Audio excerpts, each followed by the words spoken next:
Live from the apocalypse, fresh from the Guardians of the Galaxy Christmas special, this is State of the Game.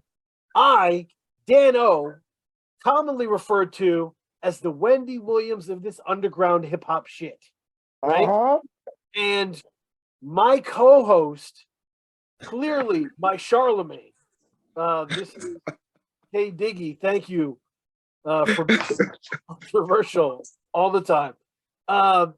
We have, you know, a murderer's row, the Brotherhood of Evil Mutants of guests here. Talking about, we have, you know, the Yoda of this underground scene. Geng is here, the PTP Guardian. Geng. Hola. Hello. We got him. And I was so excited, Geng, to bring you. I'm happy that you exist in this, even when we're not talking. I often think I'm glad Geng is around. It makes me feel better. Monitoring this shit, making sure it's not fucked up. So the second thing that, yes, we're talking about someone who I always bring up around K Diggy because A, very important artist, but B, K Diggy is terrified of this gentleman. Laugh so much because I'm an asshole. Thank you, Fatboi Sharif, for being Yes. Don't be terrified. Let's go to the strip club. Let's go drink some liquor. Let's go play basketball or play football after. There's no reason to be terrified. It's all fun and hugs on this side. Wholesome activities. Wholesome activities. I think Fatboi Sharif's rhymes are somewhat of a pipe bomb of anxiety for you know, button down people such as Kay. And it don't. Yeah. But you've always respected the art, Kay. You've always said, "Oh, for sure, absolutely."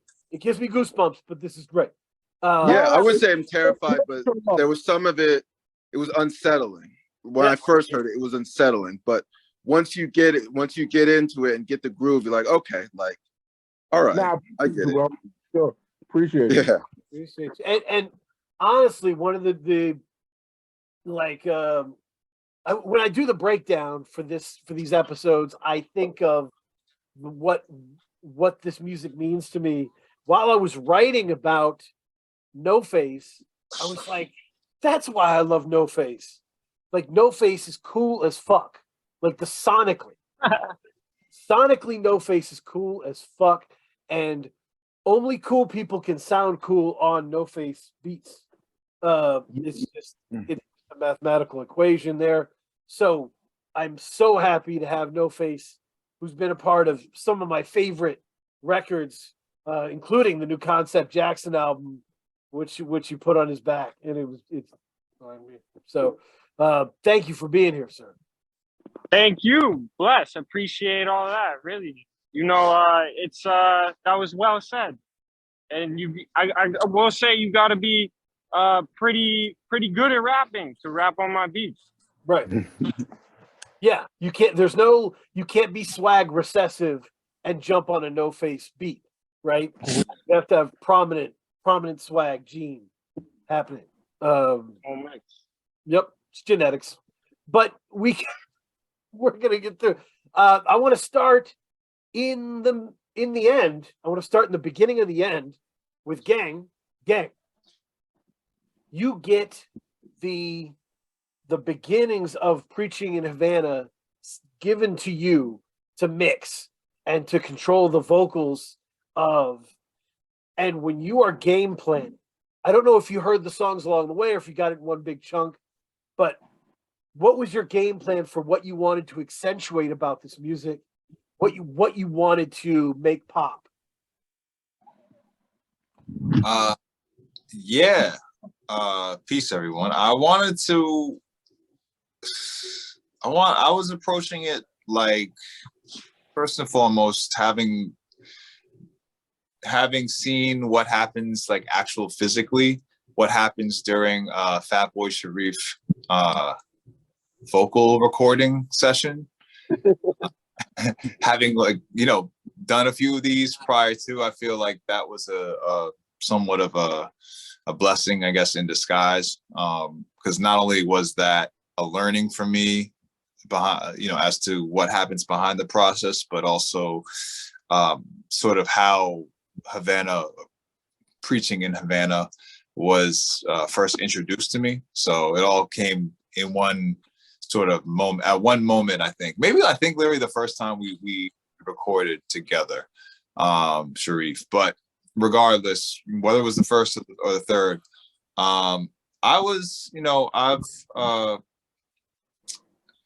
having recorded Sharif, worked with Sharif's vocals, and knowing that things come very layered, and having, enjoyed his music up to that point, and that was really shit. I feel like you only had like Gandhi really was out. This was way before Cyber City. Right. This was damn shit. Yeah. Yeah, because we like when I had dropped the other two projects, we wasn't familiar with each other yet. But I know from God, like when Gandhi came out, we started tapping in with each other and linked up, went to the studio and started vibing out for sure. Yeah. Like right. 2020. We started tapping. 2020 is when we linked it, and 2021 was when we were in the studio.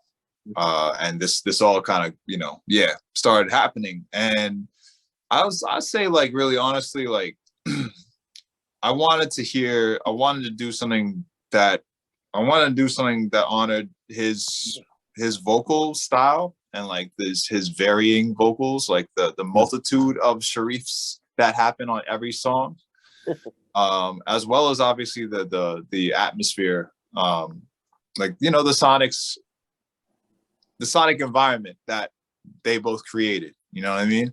And that really was something also that I learned along the way, also having dealt with mastering or like co-mixing certain things that had Sharif on them, that came out later after, that came out during the like tail end of 2021, for instance. He's on That Was a Test twice, which is the Silence and Feet album that we put out, PTP and Break All Records in collaboration put out toward the end of like what's up? I said both the Lone Sword too. Right. Yes. Now that was all kind of a blur at the same time. Yeah, facts. You were on that. Well, right. And I feel like you might have been on one other thing. But anyway, yeah, point being, like, hearing that and hearing how the vocal, like, after knowing all this and seeing what happens in real life, seeing what happens in the so-called or proverbial booth, and then hearing how other folks have handled his vocals, and then, being like, oh wait, but this is a completely different environment as well, because Noface's production is just it's like my favorite kind of twisted. I mean, honestly, I think like he and Lone Sword do my favorite, like, off kilter kind of, like, just kind of thing, put it like that. Yeah.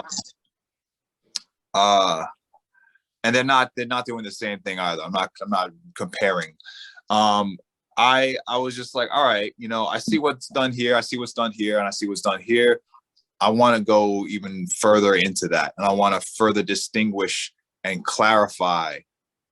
Clarity was a thing for me, because also I feel like Sharif was starting to like get into this sort of like gurgly thing that you know what I mean? Like, you started to go a little even more deeper into your bag of like voice acting, so to speak, or playing vocal play, and like the gurgly bag.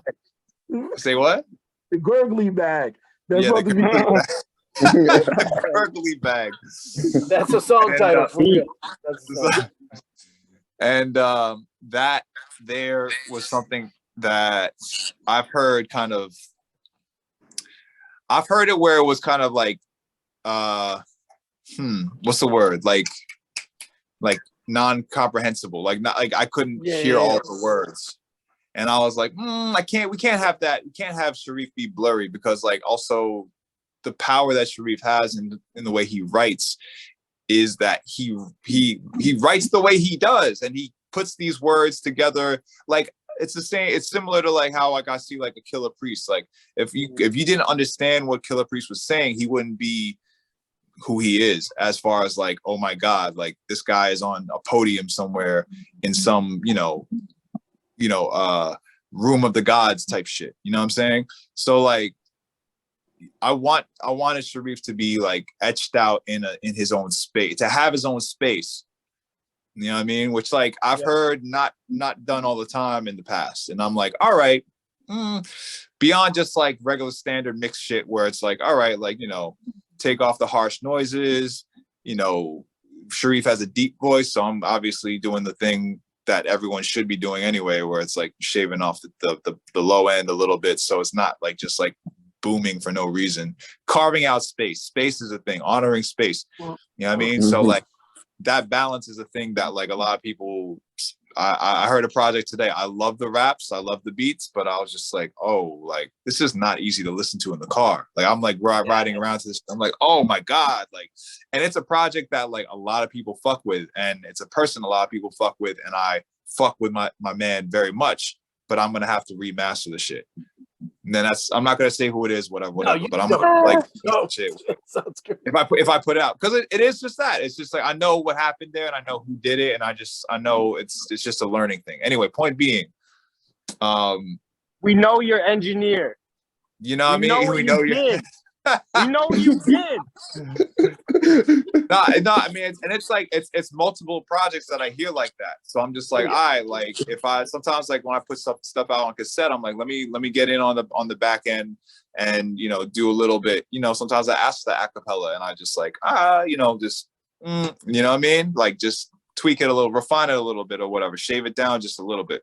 Anyway, contour talk aside, it was really just like, let's give Sharif the space that he deserves, and also let's also give all these multiple Sharifs their places in the headspace of the listener. So being that it's an album that sounds like this, like you hear what the sonics are, so it's just like, yo, like I want Sharif to live on this side of your head and on the opposite side in the corner, screaming at you through the window in the back of the house, like from the basement, all that. So it's really, and it, I'm not even really trying to paint anything, but just to honor the sort of like the themes that, and they're not, it's not a happy album, you know what I mean? So it's like, it's my type of shit, basically. It's like, okay, like we can go deeper into this and explore and have fun. So that's as far as like mixing goes or whatever, that was like one of the first things. And then with Noface on the side of the production, I was just like, yo, you're already giving me a full plate, and then I just want to give you more dynamics, and also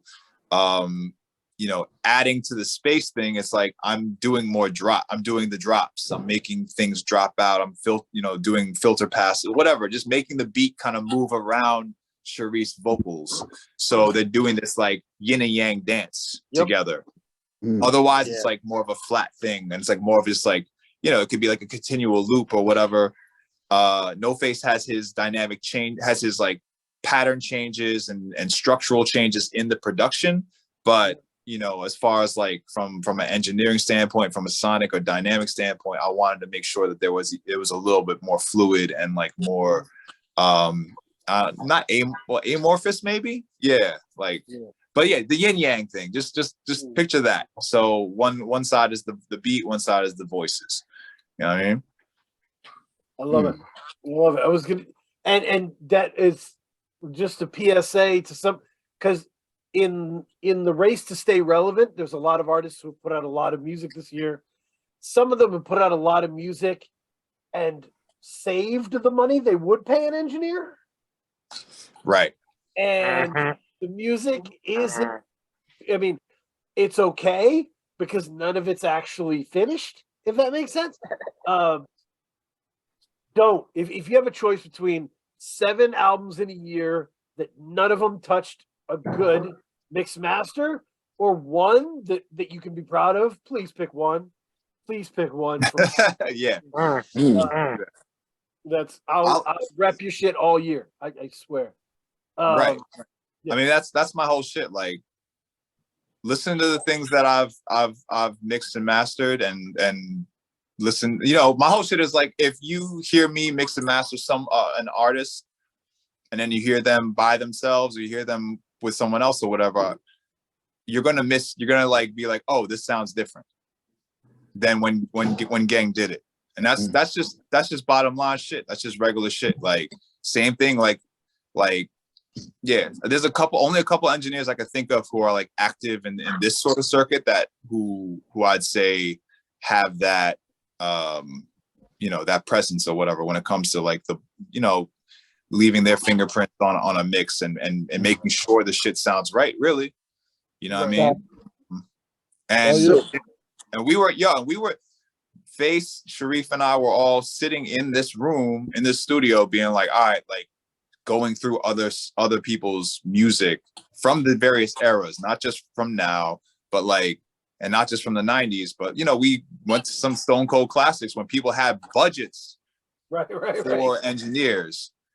Because like, if you listen to a Killer Priest album, if you listen to Heavy Mental and you listen to, back from 98 or whatever, 98, I believe, and then you listen to any of the amazing things that he's done now that, have no drums, whatever, like, they're still like, as enjoyable as those records are, like, it is like night and day from as far as like the mixed quality. Like, Heavy Mental is you could tell like there was a label budget behind that, and like, so they got to engineer on that.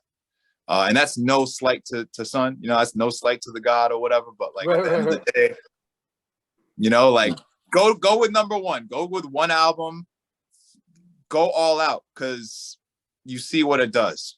Absolutely. You know what I'm saying? Absolutely. So I had a question, because this is interesting to me, because I've never heard you describe. I've never heard an engineer described in the way that you've described them. I've always thought of an engineer as like, like a producer, and an artist will make a song, and then the engineer will make it sound good.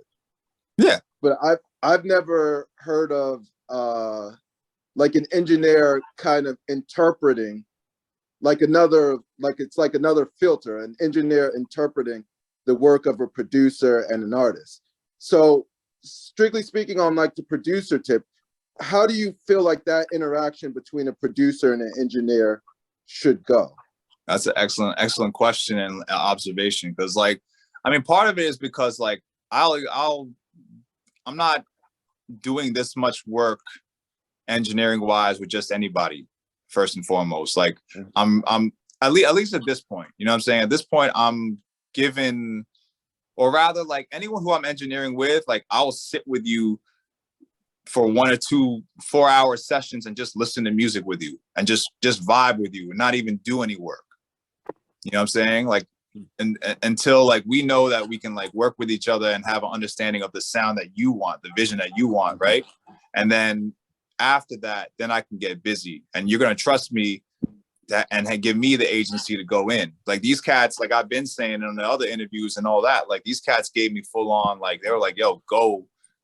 And I was like, I bet I'm gonna go. And like, that's there's effects and things of that nature that I threw in. So it's like, it's almost like co-production in certain regards or whatever, in certain aspects. But like, I think that's like okay for someone who's that in the process as far as mixing is concerned to be able, to do or whatever, as long as that there's that conversation and whatnot. And, heads let that shit be known too. Like, they were like, yo, you could show the AV and, the original version and then your version. And, you know what I mean? Like, it's worth seeing, because like, we need to open the trunk up we need to open up the hood on the process as far as like that's concerned, because a lot of people sleep on engineers as just like, oh, like you threw a couple like little,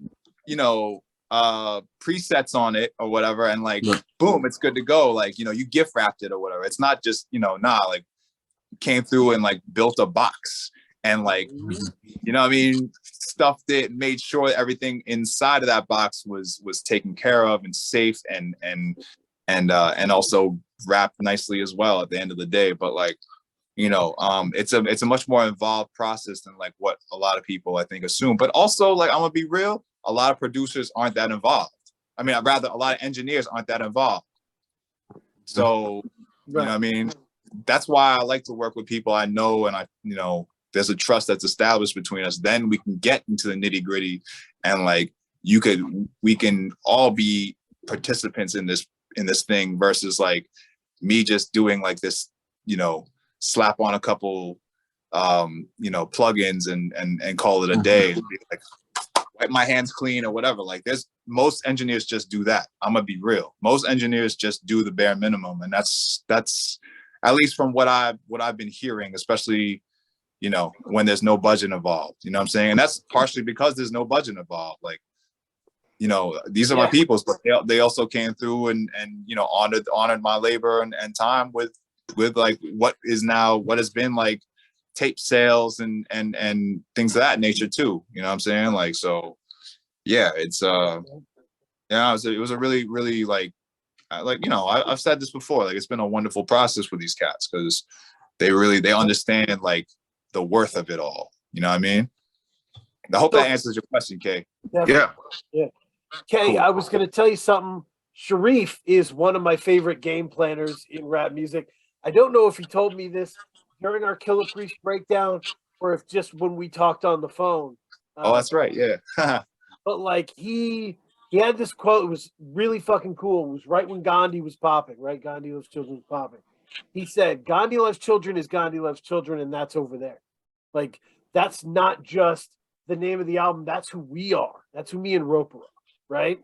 And like when I drop this shit over here with this person, it's gonna live in a different place. And you start to see that's exactly how it's worked out. Cyber City, like the personality of Cyber City Society to me is kind of like when I was watching Marines play that knife in the hand game. Wild individuals pushing each other as hard as they fucking could. Yeah. And, just reckless abandon creatively on a high level. That's how it felt to me. That was the personality of that project. And Preaching in Havana has a different vibe, and it's different. How would you describe this, Kay? How would you describe the personality of this project? So the previous project, it felt more like claustrophobic to me. Like it was very like it was like because I believe the album was like a reflection of technology of the day. So it felt very much like the internet. The internet can be hectic, claustrophobic. There's no space to breathe. Everything is thrown at you, whether it's ads, everything is trying to get your attention. And with Preaching in Havana, I actually wrote some notes. Like the thing that really struck me was the space. There was a lot of space in everything, in all of the songs. Oh, that's awesome. Yeah, they didn't feel like short songs. Even when they were 1 minute and 11 seconds, they felt the manipulation of time, and I'd like to ask y'all that as well. Like, how did you guys manipulate time? Because, like the track list, and like you said, the total time for the project is 20 minutes, but it feels longer. Yeah, nah, definitely. It was kind of going into it, like Geng was saying, like the production was so crazy and next level that I knew I had to make everything count.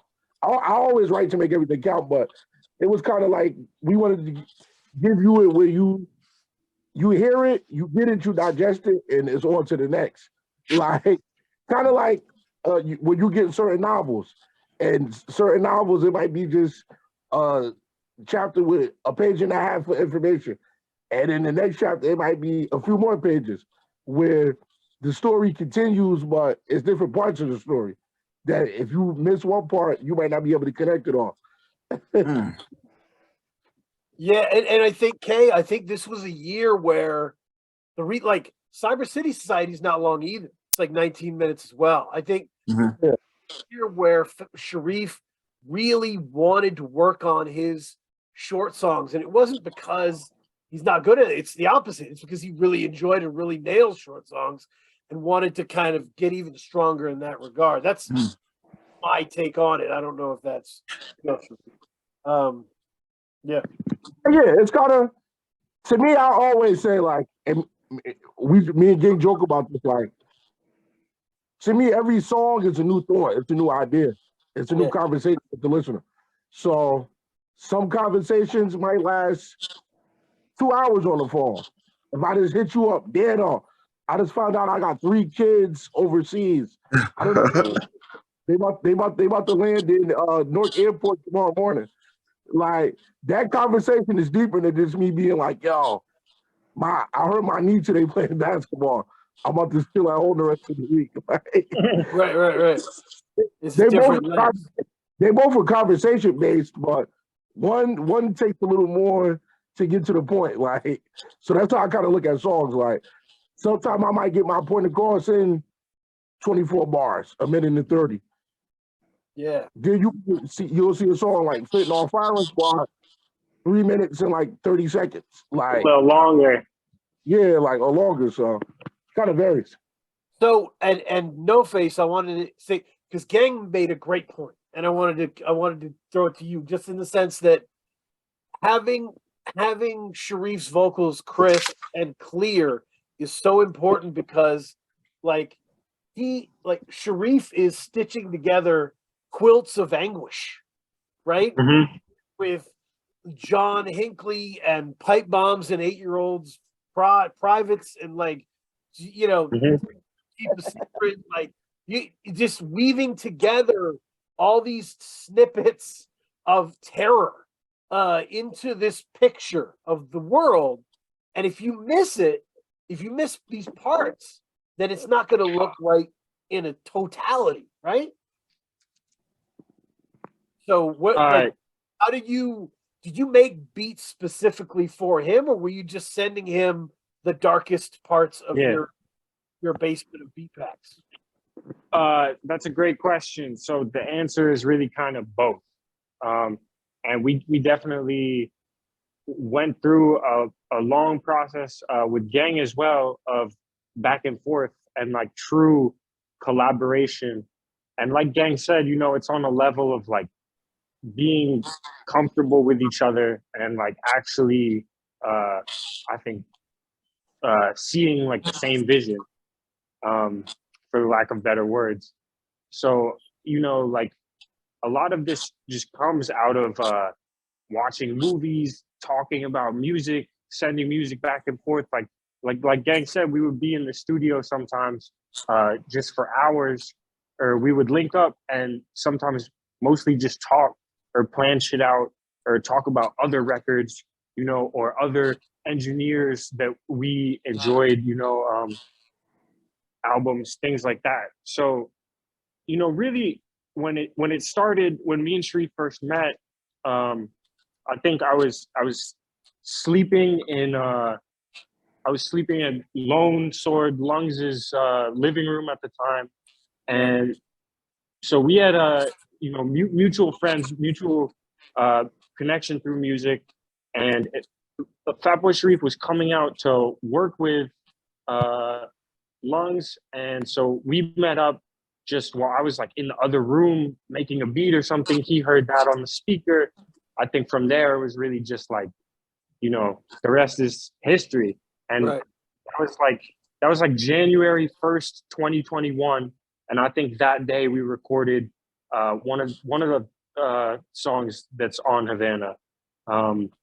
So at that point, you know, it was a lot of I'm already just making some really dark music, I think. And I'll say, you know, that is just kind of my tendency in the past couple years. I've been making music for about 10 years. And, you know, pretty seriously for like 6. And I'm at a point, you know, of pretty, I think, obvious experimentation.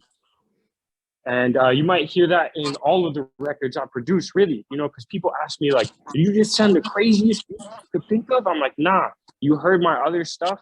Like, it's all a little off, you know? I think it's all a little weird and twisted, you know, as Geng, I think so aptly put it earlier. And then at the same time, we really got into, I think, the concept of the album at an early point, and we started throwing ideas back and forth.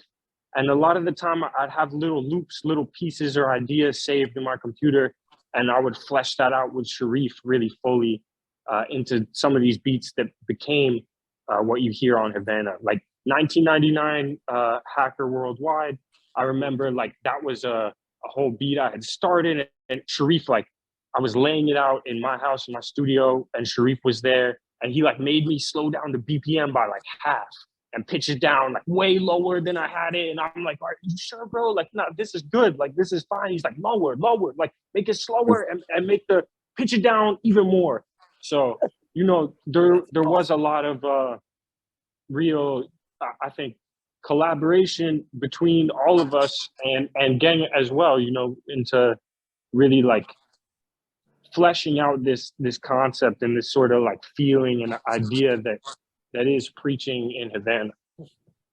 Nah, and going off of like Fates, like he was saying, kind of the first, probably late 2020, early 2021, when we first linked up, it was all for just being mutual fans of each other's music. So from that, we linked and up knowing the same people. Yeah, and kind of knowing the same people. And for me, just hearing his beats, like I know he was special, just like Roper, just like Lone Sword, just like likewise every other producer I decided to like tap in and work on one full body of work. And we definitely wanted to create a sound and a thought that was kind of like reminiscent of what's going on now. You look at the past 2 years, everything the craziness with COVID to the financial situation, everything going on with the police protests and everything government with like a whole bunch of wild, crazy shit. Like, we definitely wanted to take that and mix it up in a pot and let the people know our opinion on it, how we feel about it. So let me ask you. I was gonna say. So Noface and Fatboi Sharif, what was it about each other's sounds that attracted you to each other? Yeah, I mean, I'll just say off bat, you know, it's just different. You know, Sharif is immediately, I think, very present on any track when you hear him, and it just sort of catches your ear. And then the lyrics, really, you know, like his pen as a producer and someone who works with, you know, MCs and people who write lyrics, you know, I really, and I love music. Like, the important part is I think all of us really love music, and we do this from the heart, and we don't do this for money. Like, this is like, we just love music. Me, Sharif, and Geng, I could confirm that, at least for all three of us. And we sing and we talk about it a lot, but, you know, like, back to what I was saying, it's, so I heard his lyrics, and I heard, you know, what he was doing, and I thought it was interesting, and I liked it. It's pretty, And for me, like I was saying, to me, like Faye said, he been doing beats going on 10 years. I've been recording going on 9, 10 years. So to me, I'm not even super jumping through hoops over me just hearing just like a regular ass boom bap beat now to rap on. Like, I want to hear something that's going to challenge me. And like, to me, he definitely did that on top of being dope. Because you could be challenging and it should be whack, but you do some. Nah, that too. For Sharif like, is definitely like a challenge, like a step up for me. Yeah. But I'm like, I want some dope and innovative sounds, and that's definitely what he brought to the table. Like, so, like even now, like when producers want to send me beats or whatever, I'm like, yo, send me something you don't think I can rap to. Like, by the way, like, go ahead. I know you're good. That was it. To give Noface some props, I just wanted to say, Noface did the first 4 songs on YL's It Never Entered My Mind, and that shit is fucking pitch perfect. That album isn't what it is without. Or songs. Thank you. I did some other joints on there as well. I got a joint clicking with featuring Fatboi Sharif at the end of that album. Crazy. Yep. Shout out to homie Wild. At the table on that shit. That was beautiful. But it was just what Roper. I remember seeing an interview with you and Roper Sharif where Roper said that the great thing about working with you is that you will rap on the beats that all the other rappers are scared of. Yeah. They be thinking they can rap, but they can't really be like that. He's just not scared of anything in your folder. You know what I mean? He's not at all. Like whatever. Because to me, like true. Go ahead. Oh no, I was saying, to me, true artists can rise to the occasion. If you giving me something with a crazy drum pattern, I like having a beat that I gotta sit with and just think of the. I like having a beat that I gotta figure out the drum pattern for like a month. Because once I figure it out, and once I put the pen to the pad, it's over. It's like a Rubik's Cube once the song is done. Like, and that gives me joy out of listening to it, and the fans appreciate it, and y'all show love to it. Like, that's the joy for me. It's like an exercise to you. Well, Geng and I were talking about this before you guys got on, that like it's okay to be stumped. It's okay to be like out of your element. It's okay to feel like I don't know the answer yet, right? That's fun. That can be fun. Mm-hmm. It just means You should make yourself uncomfortable more. Push some boundaries. That's it. So, Kay, I wanted to ask you a question from this project, because we're not going to talk about, like, we can ask the obvious shit. I want to break this shit down molecular, like the fucking project. Give me the high point for Noface, the high point for Sharif lyrically, and then the high point of connection between the two. Okay, the high point for Noface would have to be, let me get my notes. I mean, obviously to me, it's paging Dr. Noface. Okay. Good choice. Ringtone. That's about to be my ringtone. Yes. And then I think lyrically, and it took me, it's funny because it didn't hit me initially, and then the third or fourth listen is really where it really hit me. I would say John Hinckley, track 4. And then I think it all comes together really at the last half, but I would probably go Nazi Needle Marks is probably okay. Where like the intersection. That's one of the best tracks for sure. Yeah. And gang, me and Kay have been doing this shit so long that we know what's going on with each other and how we're gonna see. So yes, my favorite Noface moment is paging Dr. Noface. My neck goes crazy when that comes on. It's just filthy. And so in terms of individual Sharif stuff, like I was really blown away by Sugarcane Plantation. Yeah. I was really that had my favorite line. Yeah. There's some really like the firing squad line. It's like, oh yeah. God. But yes, you're absolutely right. There's the song that unlocks this album, project, is Nazi Needle Marks, right? The image of Nazi Needle Marks is like double stuffed fudge Oreo of Sharifness. I'm just like misery on misery on misery on misery. Nah, and I want to say one thing about that. That's definitely a favorite I see from a lot of people. That's definitely, and like I was just saying, to me that was one of them Rubik's Cube moments for me. Like on a part that I was okay. I remember when Faye showed me the beat, and I'm like, yo, what the hell am I gonna do in this shit? Like, this beat is crazy. Like, and I remember I had it for probably like a month and a half, and I'm just listening to it. And the floor hit me one day, and I just jumped out of bed and wrote the whole song in like 5 minutes. Like, and I called him like, "Oh, wait till you hear this shit, bro. This shit sounds crazy." And besides that, I'm hearing it, so we in love with it. And then when we got that mix back from Geng, the way he exited and pitched the beginning, I'm like, oh, Yeah. fuck all It's about over. the- Gang Wait- killed that one. Yeah. So Yeah, who I'm proud of that. who added the personality doll at the end? That's on me. All the samples, all the scratches, every sample you hear. Oh yeah.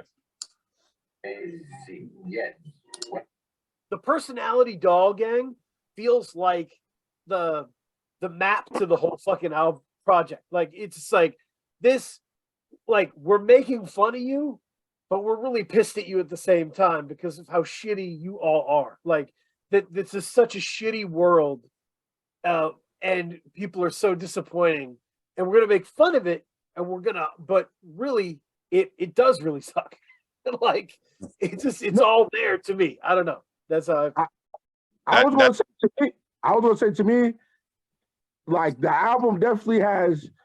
It's a 3-corner universe that, to me, if you really pay attention to those 3 songs, it kind of explains what we was going for with the album. So to me, like if you do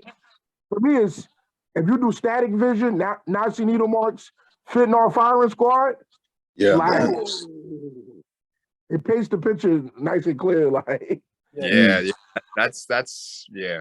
I'd say those are like the that's like those those are like the pillars as far as thematically. I think like also like Fentanyl Firing Squad is like where you go off the longest on that joint. You know what I mean? Like that's your air out. That's your that's your vomit spit. That's your cells. That's your hay, or you know what I mean? You know, phasers. That's your, you know, I'm making all MF Doom related right now. We love that.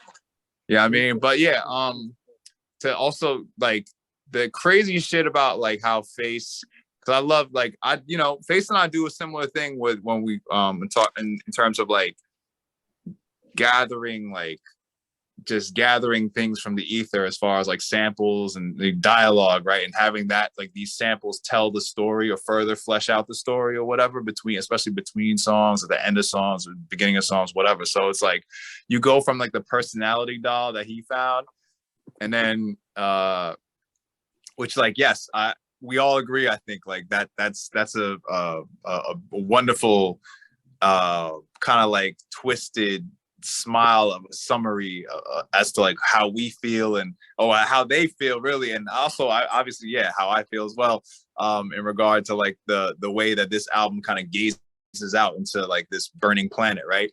And then it goes into the butterfly doing push-ups in in a lemon meringue pie. In a lemon that pie, dude. That's how we feel. That's how I feel. Really, you know, it's a joke, but sort of a sad commentary on life, isn't it? Right. No, when I first heard that, I was listening to the demos in the car, and I'm like, yo, this is so crazy. Like, what? Like, you know what I mean? Like, what weird spoken word record or whatever? Nobody knows. Nobody knows where I got that. But and then it just goes into bodybuilder barrier crash scene.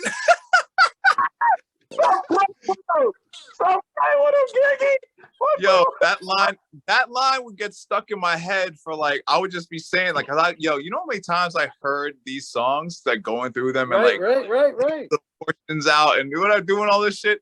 And I'm just like, yo, like I cannot believe, like I'm just like seeing the image now, and I'm like, yo, what kind of fucked up B movie from the 80s are you fucking drawing from? Like bodybuilder barrier crash scene, my friend.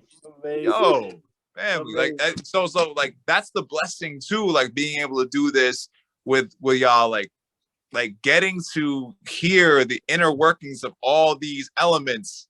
You know what I'm saying? Like, like hearing every single word, every syllable, every layer of that, you know what I mean? And just being like, oh my God, like this is so wild. Like, you know, people are gonna hear like the pipe bomb, Piggy's playpen and you know, the joint, you know, 8-year-old buys privates, et cetera, et cetera.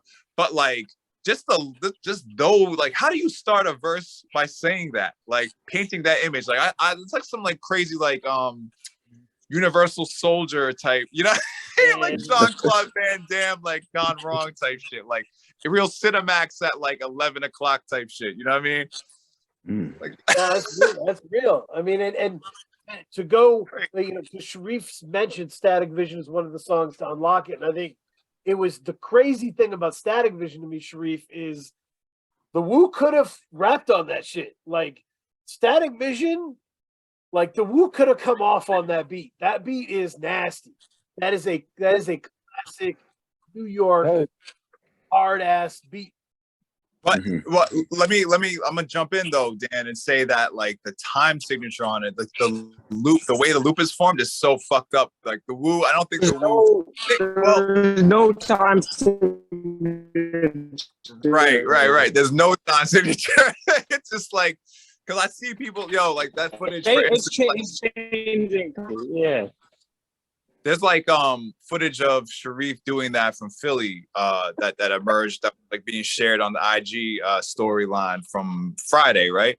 And you could just see how people are like nodding at different times. They're like hearing a different beat. You know what I mean? And like that's what it is though. It's just because it's like it is like that is one of the amorphous moments. Like I think that one was kind of one of the more challenging ones to mix too, because like adding a low end, like the repetition, I was not trying to make it too punishing because it was like it's this thing that keeps coming back at you like every 1 3/4 bars or whatever, you know what I'm saying? Like I'm just like, like, wow, like okay, so I'm trying to like now I'm doing like little filter passes and little drops and things of that nature to make it kind of like do a dance around Sharif's vocals, and just because like Sharif is going crazy on that joint, like I mean he goes crazy on every joint, like for real, and like, you know, shout out to Feek and Lungs too, like god damn, you know what I mean, like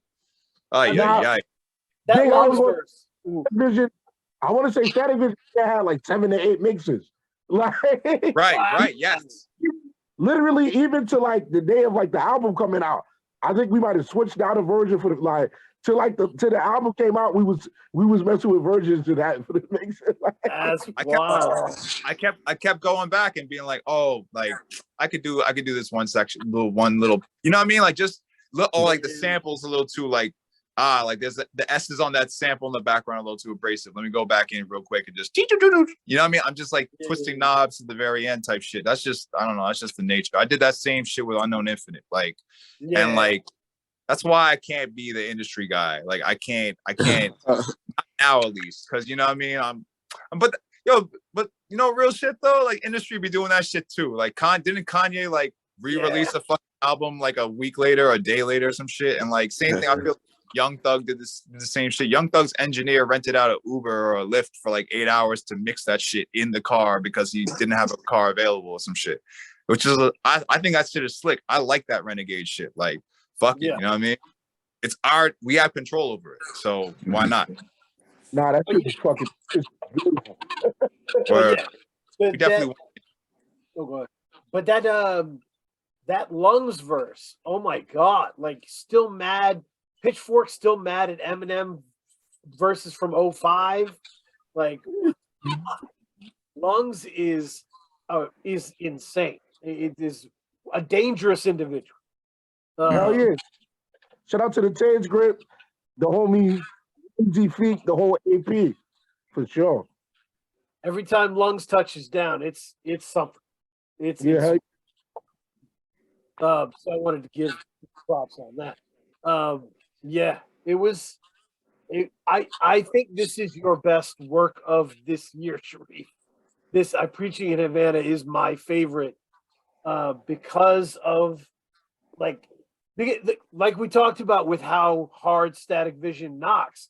There's something really classically hip hop and beautiful about this album, but it's also something mutated and twisted. And I think that combination works really well for you.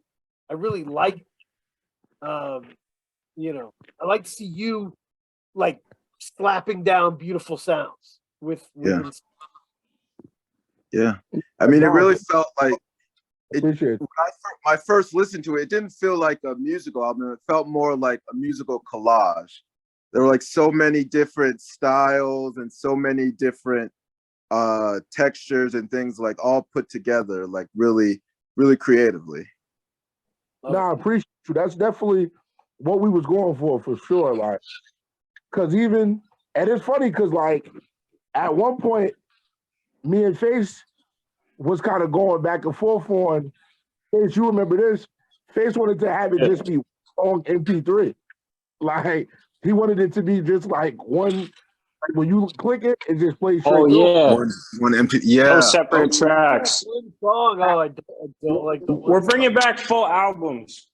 Yeah, and I told him, I was like, yo, that's dope, but I was like, for it to fully be realized the way it needs to be, we got to break it up and really connect it like a certain way, and it definitely went down for sure. And real quick, Noface, why? Because that's interesting. Why was that your initial feeling like we should release a project as like one track? Yeah, I mean, first of all, I think if you listen to the album from start to finish, you could hear how really like cohesive it is, even just in terms of like the samples and the little interludes that are playing throughout. You know, it's really like it's like chapters of a book, you know. So if you're not reading the whole book, you know, at some point, what's the point? And it's only 20 minutes, so yeah, that's a good point. that on, man. Just look at the album cover. Just close your eyes. I don't know. You're going to walk or on your way to work. You know, listen to Preaching in Havana, man. You know, you're with your girl. Preaching in Havana, man. 20 minutes. It's like perfect time. 20 minutes. 20 minutes, man. Also, people I read don't. I've read it back a few times. It stands up. It's very listenable. Absolutely. Appreciate you. Yeah. No, it's weirdly easy to listen to, even though there's a lot of painful content in it. It's beautiful. But that's the magic of Sharif. Like, that's the best compliment we could get, I think, for this album. And thank you. No problem. No problem. Do you hey, do you have anything else, or should we move into recommendation corner? No, like, you know, just having this interview, I would say I love hearing about the chemistry that you guys had, you know, between the artist, like the person writing the lyrics, you know, the producer, you know, the person making the beats, and then the engineer, the person mastering it and putting like the final musical touches on it. And you know, I can tell listening to it and hearing you guys talk that you guys were all in sync, and you create a great project for that reason being. Nah, definitely, bro. Appreciate it. Shout out to everybody who've been love about it. Everybody who've been covering doing write-ups. Like everybody showing love. A hybrid video. Like the people. It's very for the children. For the children. Nah, yeah, facts. For the children. Yeah, indeed. What? What's up? I just wanted to add one thing, if I might, you know, in order to maybe clarify some of this whole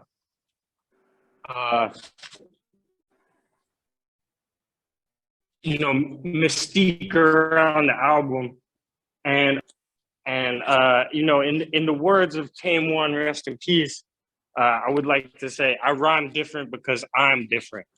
You know, so this might better sum up what I got to say. Yeah, no, when Sharif came out, he kept getting compared to horrorcore. And he spent a year unraveling everyone's horrorcore takes very patiently, and he's a very nice man. But he did not like it. And I think it's more like there's back-to-back songs on here, Sharif, where you mentioned pipe bombs, and I kept thinking a pipe bomb is kind of a good totem for the way you rap. That you are kind of the pipe bomb for the audience. You are kind of tossing into the lap and everything. Right. Not gonna lie, like after this album, I mean, once this album came out, Sharif got on a couple watch lists. I'm just saying. Yeah. Domestic terrorism. Really scared FBI agents monitoring you. The move. Yep. No, it's. But I would just say that all three of you were very important before this project, right? Like I was. So when this was announced, I was like, "Oh shit!" Like, and this lived up to it. So I appreciate that. Thank you, bro. Appreciate you always showing love and supporting what we do for sure.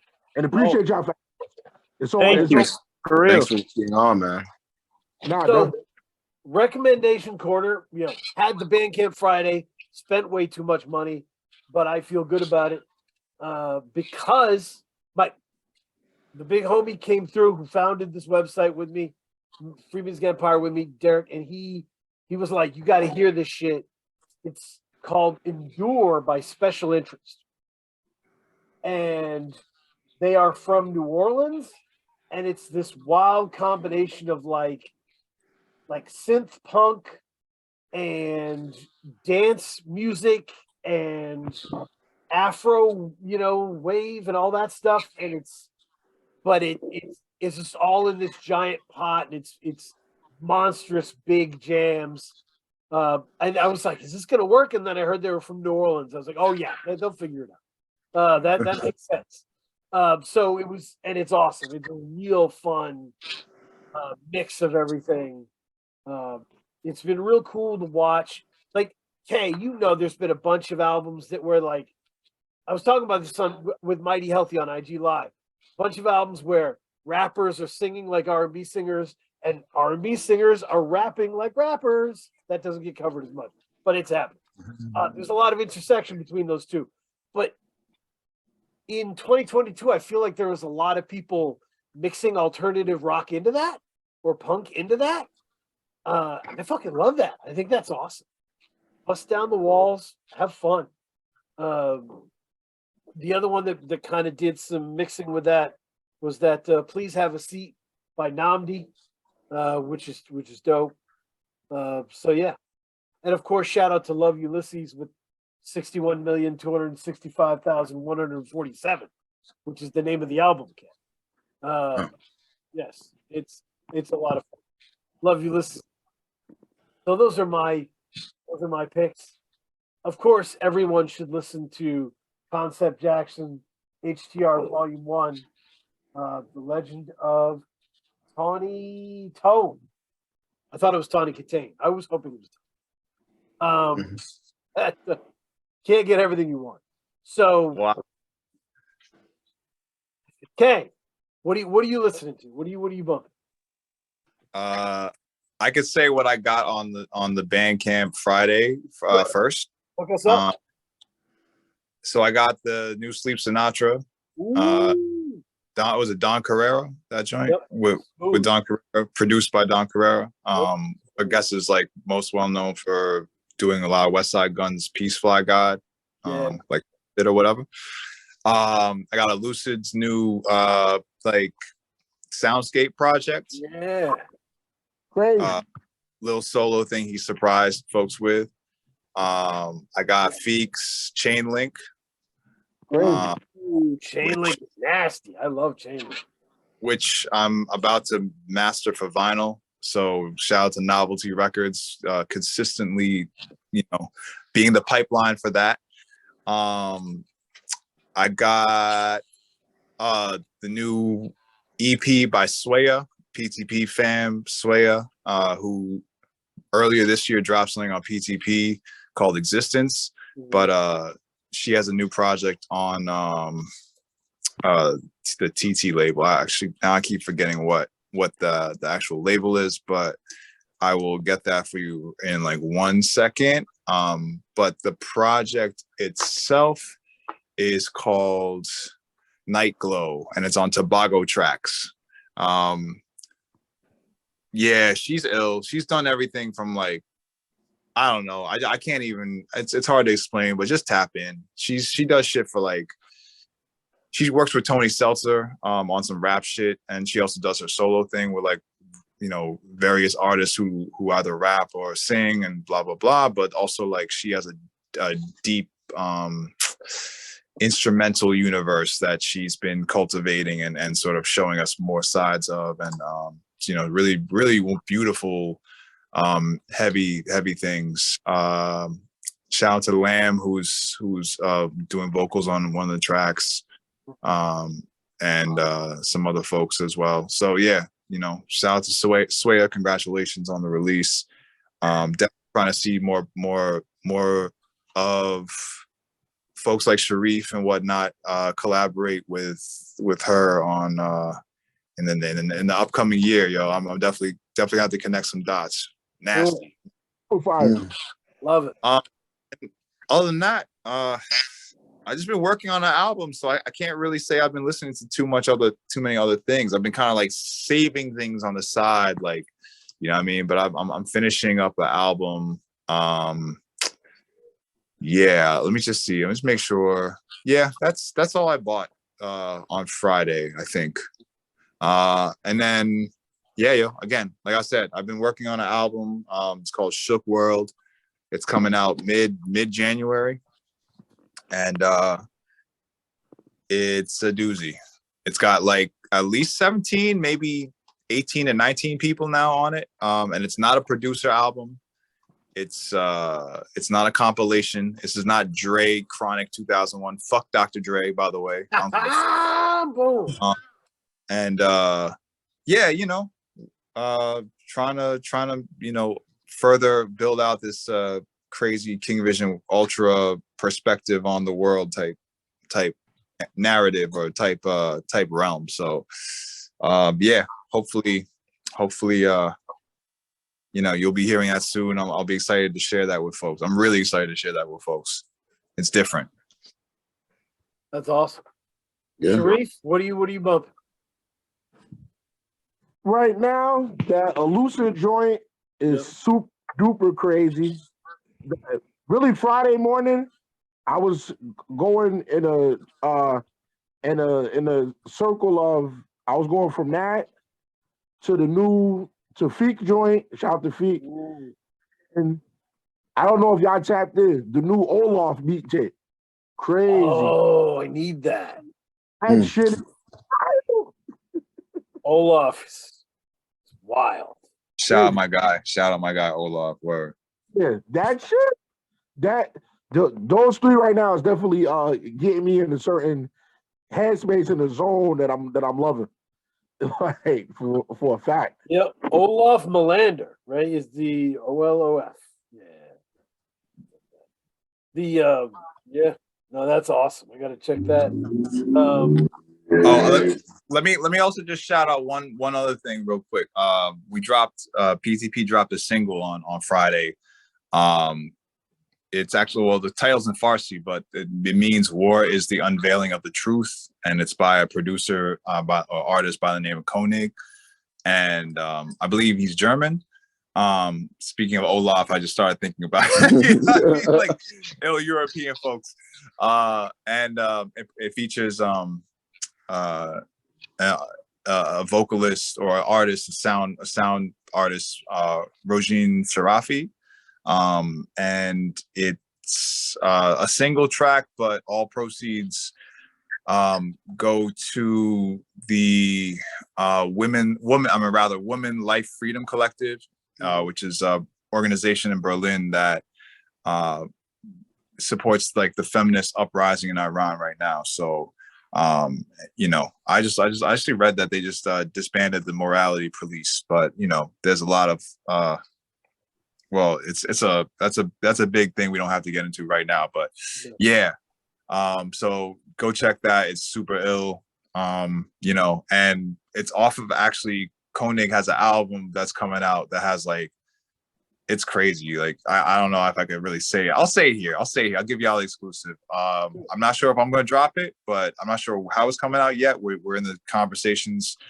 But it's got Nappy Nina, it's got Guilty Simpson on there. It's got and it's not the beats that you would traditionally hear either of those on, although Nina be on J-Word beats. So you already know how you know, Nina's not afraid to experiment, so to speak, or to you know, to push the envelope. So it's really crazy though, from what the things I heard. So definitely be on the lookout. Tap in with the single, support it. You already know. Olaf, the Olaf thing, Sharif, is called like Dungeon Dust Tape, right? Yeah, exactly. Yeah, Dungeon Dust Tape. Check that out. And I don't know if Noface, do you have any suggestions for music to check?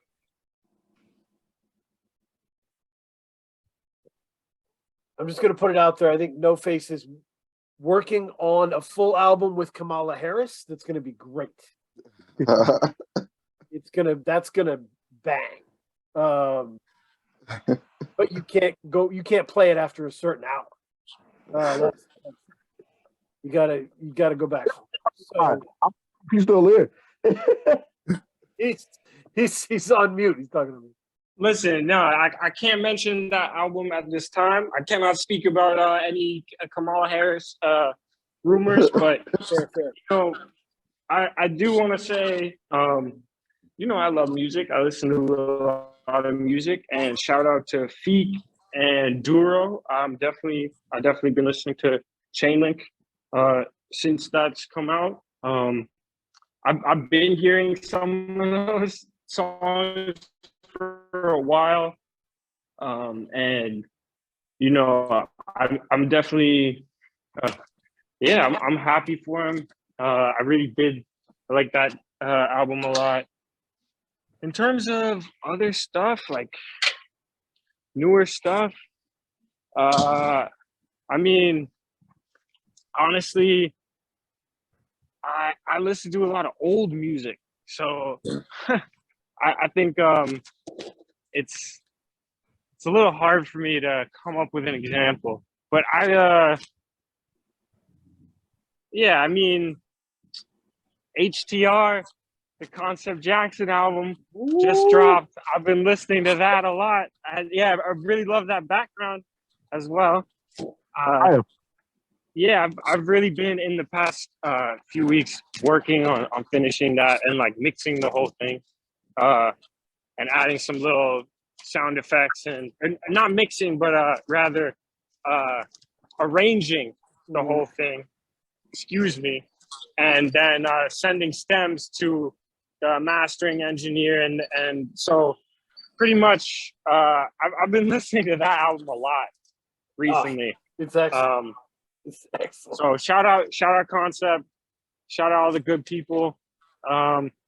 Also, and let me just name something else, just because I listen to a lot of music. I know I'm forgetting something. Hit me. Recently, I'm gonna look in my library. I mean, I've been getting back into honestly a lot of Mike stuff and Slum stuff. Cool. And shout out those dudes as well. I'm like a long time listener of all this stuff, but yeah, I think really like the Mike album, Tears of Joy. Oh wow, that I really love that album, so I'll shout that one out as well. Great, yeah, it's a great pick. And, hold on. You know what's crazy, and it's getting me thinking about this year. It's been like a lot of amazing, dope albums. I'm excited to see our top albums of the year list. Y'all wanted to. I'm actually excited to hear what y'all got, because y'all always come with the fire. So Sharif, We were gonna do it with Cam from 808. Like he was gonna be the guest on our year end, but he was busy. He's busy with the end of year shit, and so we've got a yes from Dylan Green from Cinema Side. Fire, Okay. fire. That's family right there. Fire. Gonna be Yeah. that's gonna be something. Dylan's as excited about the year as I am, so that's gonna be exciting. For sure. But yeah, Just wait for next year. oh shit. Yeah, just wait. And that's why I don't know, people who are weird, who are like, this isn't as good as this year in the 90s or whatever. Hey, old heads, be happy. Your years in the 80s helped build this year. It's all evolution. Your favorite years in 06 helped build this year. That's why it's so good. You want your kids to be better than you. That's what you're Yeah. here. So anyway, but Mm. my shout outs, Kay. I emailed Brittany Griner today, wearebg.org. You email her legal team, they get it to her. Oh, okay. Because she has email. This is not a joke. I emailed Brittany Griner today. There's an email address. You go to wearebg.org and you can email her team and they get it to her. I just kind of wanted her to know, I guess, that like just because you don't see people talking about you doesn't mean we're not thinking about you. It's just that you're caught in between a chess game between two people who kind of suck at chess, and it is what it is. So, Perfect metaphor for the life, man. You yeah, know? yeah, it is what it It's is. a perfect. From my standpoint, Kay, some insane shit happened where a fucking Chino XL announced that he's going to put out an album through Strange Famous Records with Sage Francis. I did see that. Sage Francis, who's been on this show, someone get Sage Francis.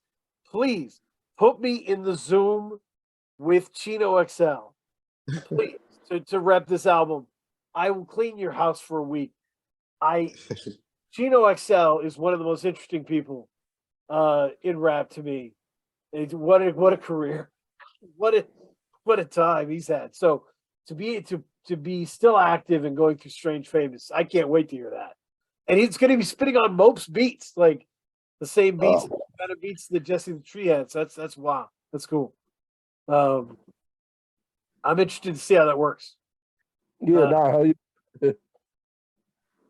Yeah. So that's where I'm at. But yeah, thank you everybody. Absolutely. Yeah.